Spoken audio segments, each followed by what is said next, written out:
C'est très important que les artisans et les commerçants sur le territoire du pays de Nivernais-Morvan, qui est un territoire rural, soient mobilisés, soient encouragés, soient accompagnés. Beaucoup d'entre eux ont bien compris que le commerce d'aujourd'hui, c'est pas le commerce d'avant-hier, qu'il faut être à l'écoute des attentes des consommateurs, des clients, à un moment où beaucoup de choses changent. Beaucoup de gens achètent sur Internet.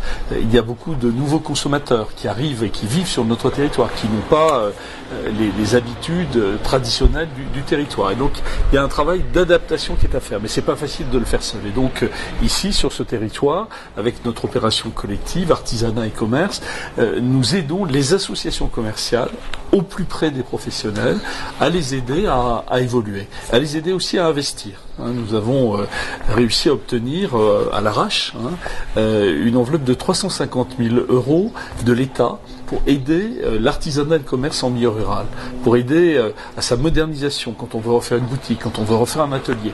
Mais toujours avec cette idée que dans les villages du futur, c'est le programme du pays Nivernais-Morvan, dans les villages du futur, il faut penser aussi au commerce de demain. On ne peut pas être uniquement prisonnier des habitudes, de la façon de travailler du XXe siècle. Il faut se projeter en avant et je pense qu'à ce prix-là, on peut vraiment envisager sérieusement un avenir positif pour des artisans et des commerçants qui travaillent énormément et qui ont besoin, encore une fois, d'avoir des exemples extérieurs, d'avoir du coaching, d'avoir un travail collectif sur leur territoire, et c'est ce que nous leur proposons.